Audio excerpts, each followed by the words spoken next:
வணக்கம் நண்பர்களே. Toyota Innova car அப்படின்னாவே அது ஒரு ரிலையபிளான கார் அப்படின்னு சொல்லுவாங்க, நம்பிக்கையான கார் அப்படின்னு.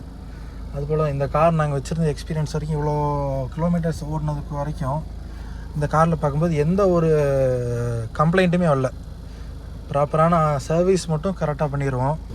7 பேர் இந்த காரை ஃபுல்லாக லோட் பண்ணாலும், இந்த காரில் அவ்வளோ பேர் லோட் ஆகிருக்காங்கன்னு சொல்லி கூட இந்த என்ஜினுக்கு ஃபீலே ஆகாது. எவ்வளோ பேர் இருந்தாலும் நார்மலாக எப்படி ஓடுதோ அதே பவரோட அதே டார்க் அப்படியே தான் இருக்கும். அதே மாதிரி ஸ்பீடு போகும். எப்போ நார்மலாக இருக்கும்போது எப்படி போகுதோ அதே ஸ்பீடு, அதே கம்ஃபர்ட்டு. நைட் டைமில் ட்ரைவ் பண்ணும்போது ஹெட்லைட்டு வெளிச்சம் எல்லாமே இந்த காரில் பர்ஃபெக்டாக இருக்குது. கூட இந்த ஏசியோட கூலிங்கு எல்லாமே இந்த காரில் பர்ஃபெக்டான ஒரு கண்டிஷனில் நம்ம இந்த காரை வச்சுருந்தோம். இந்த காரோட இன்ஜினை பற்றி சொல்ல போனால், இந்த காரை நம்ம ப்ளைன்ஸில் ஓட்டிகிட்டு இருக்கிறோமா, மலை மேலே ஹில்ஸில் ஓட்டிகிட்டு இருக்கிறோமாங்கிறது கூட இந்த காருக்கு பெருசாக டிஃப்ரென்ஸ் தெரியாது. எப்போவுமே சாதாரணமாக எவ்வளோ பெரிய ஹில்ஸாக இருந்தாலும் அது அப்படியே நார்மலாக கேஷுவலாக ஏறும். அதனால் அந்த என்ஜினோட பெர்ஃபார்மன்ஸு எதுவுமே, கம்ஃபர்ட்டு எதுவுமே இந்த காரில் 3.25 லட்சம் கிலோமீட்டருக்கு மேலே ஓடிடுச்சு அப்படின்னு சொல்லி எதுவுமே இந்த காரில் வீக்கே ஆகலை நண்பர்களே. இந்த இனோவா காரில் இது ஒரு லாஸ்ட் வீடியோன்னு சொல்லலாம். ஏன்னா இந்த காரு இன்றைக்கோட நம்ம சேல் பண்ண போகிறோம். கரெக்டாக இந்த கார் எவ்வளோ கிலோமீட்டர் ஓட்டியிருக்கோன்னா 3,32,668. இது நம்ம வாங்கும்போது கொஞ்சம் கம்மியாக இருந்துச்சு. அது வாங்கி கிட்டத்தட்ட ஒரு 5 இயர்ஸ் ஆகிருக்குது. இது வரைக்கும் இந்த காரில் இவ்வளோ தூரம் நம்ம சேஃபாக ட்ரைவ் பண்ணியிருக்கிறோம். இப்போ இந்த வீடியோ என்னென்னா, நம்ம அஃபீஷியலாக இந்த காரை நம்ம சேல் பண்ணுறோம். மற்றபடி இந்த காரில் இது ரிப்பேர் ஆகிடுச்சு அப்படின்னு சொல்லி என்றைக்குமே எந்த கம்ப்ளைண்ட்டுமே வரல வச்சுருந்ததுலேருந்து. அதுக்கு காரணம் ஒன்று டொயோட்டோனாவே அவ்வளோ நல்லாயிருக்கும். இன்னொன்று அந்த காருக்கு நம்ம பண்ண மெயின்டெனன்ஸ். எவ்வளோ தூரம் லாங் ட்ரைவ் போனாலும் அப்படியே கம்ஃபர்ட் அப்படியே மெயின்டைன் பண்ணி சீட்டில் உட்காந்துருக்கிறவங்கள அவ்வளோ கம்ஃபர்ட்டாக பார்த்துக்கும் இந்த காரு. எவ்வளோ தூரம்னாலும் இந்த கார் ஓடிக்கிட்டே தான் இருந்துச்சு. ஒரு இடத்துல கூட பிரேக் டவுனே ஆகலை. இந்த காரில் எந்த ஒரு கம்ப்ளைண்ட்டுமே இல்லாமல் இந்த காரை கொடுக்கறதில்ல எனக்கு ரொம்ப சந்தோஷம். இந்த காரை நாம் வாங்கும்போது நம்மளுக்கு இந்த கார் தான் ஃபஸ்ட்டு 7 சீட்டர் கார்.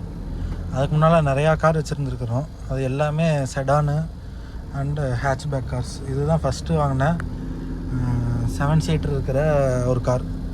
இந்த கார் வாங்கினதுக்கப்புறம் இது மைலேஜ் கம்மியாக தரும் அப்படிங்கிறது நம்ம எல்லாத்துக்கும் தெரியும். இந்த கார் நம்மளுக்கு கடைசியாக இப்போ விற்கிறதுக்கு முன்னால் ஒரு 2 மாதத்துக்கு முன்னால் நம்ம ராமேஸ்வரம் போயிட்டு வந்ததை ஃபியூவல் டெஸ்ட்டு போட்டிருக்கிறேன் நான். அந்த வீடியோவில் நம்ம செக் பண்ணோம். கரெக்டாக 13 கிலோமீட்டர் ஹைவேஸில் கிடச்சிருக்குது.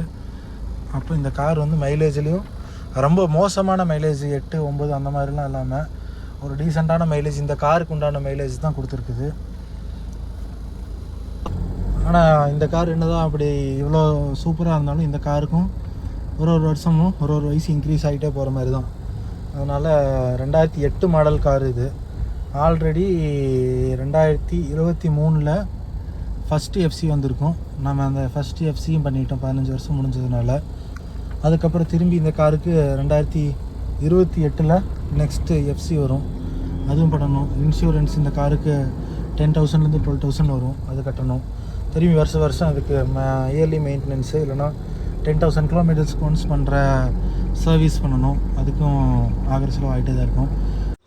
இந்த காரை சேல் பண்ணுறதுக்கு முன்னால் டொயோட்டோவில் விட்டு எல்லா சர்வீஸ் A to Z எல்லா சர்வீஸும் நம்ம பண்ணி தான் எடுத்து இந்த கார் சேல் பண்ணுறதுக்காக கொண்டு வந்தோம். அந்த அன்னைக்கு சாயந்தரமே சர்வீஸ் பண்ணி முடித்து எடுத்துகிட்டு வந்து அந்த அன்னைக்கு சாயங்காலமே ஒருத்தங்க பார்த்துட்டு அட்வான்ஸ் போட்டாங்க. இன்னொன்று என்ன தான் லேட்டஸ்ட் கார் ஓட்டினாலும் இந்த டொயோட்டோ இனோவா கார் ஓட்டுறதுங்கிறது அது ஓல்ட் இஸ் கோல்டுன்னு சொல்கிற மாதிரி அது ஒரு தனி ஃபீல் இருக்குது.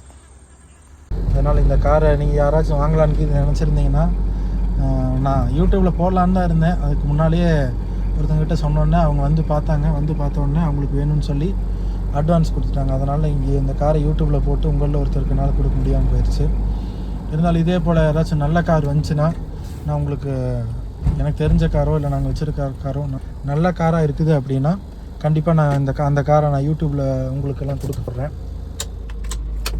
வீட்டில் போனாவே தனியாக தெரிகிற மாதிரி இனோவா கார் தான் வருது அப்படின்னு சொல்லி தனியாக தெரிகிற மாதிரி ஒரு ரோட் ப்ரெசன்ஸ் இந்த கார் கொடுக்கும். டொயோட்டோ இனோவா தான் எல்லோரும் ஃபஸ்ட் வச்சுருந்தாங்க. அதுக்கப்புறம் அப்படியே எல்லோரும் கிறிஸ்டாக்கு மாறினாங்க. அதுக்கப்புறம் இப்போ அப்படியே ஹை கிராஸுக்கு மாறுறாங்க. அதே போல் காரும் அதுக்கு அடுத்தடுத்த கார்ஸ் அப்டேட்டு வந்துக்கிட்டே இருக்கிறனால இந்த காரும் ஓரளவுக்கு இப்போது 2008 மாடல் அப்படிங்கிறனால கொஞ்சம் பழைய காராட்டாக தான் இருக்குது. ஓட்டும்போது உள்ளே சுத்தமாக சவுண்டே கேட்காம அப்படி அமைதியாக சொகுசு காரில் இருக்கிற அந்த கம்ஃபர்ட் இந்த கார் கொடுத்துச்சு. இருந்தாலும் இந்த காருக்கும் கொஞ்சம் டைம் ஆனதுனால வீட்டில் சும்மாவே நிறுத்தி வச்சுருந்தா இந்த காருக்கு தான் பிரச்சனை.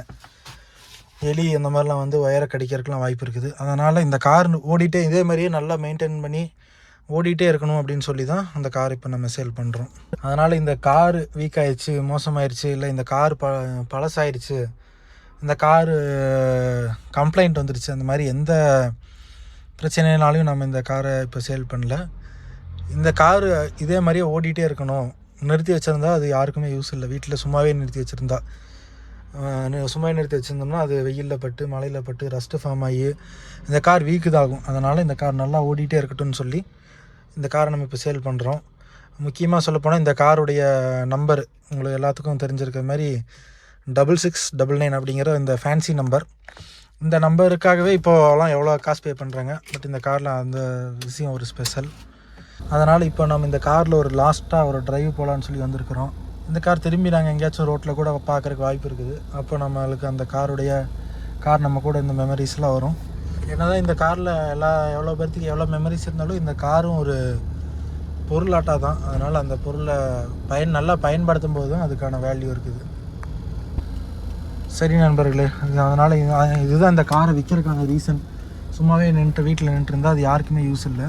அதனால் யாராச்சும் இந்த காரை வாங்கி நல்லா நம்மளுக்கு இந்த கார் எப்படி நம்மளுக்கு ஹெல்ப் பண்ணிச்சோ, எப்படி நம்மளுக்கு சப்போர்ட்டிவாக இருந்துச்சோ, எப்படி நம்மளை கம்ஃபர்ட்டாக பார்த்துக்கிச்சோ, அதே போல் மற்றவங்களுக்கு இந்த கார் இருக்கட்டும் சொல்லி தான் இப்போ நம்ம இந்த காரை சேல் பண்ணுறோம். நன்றி.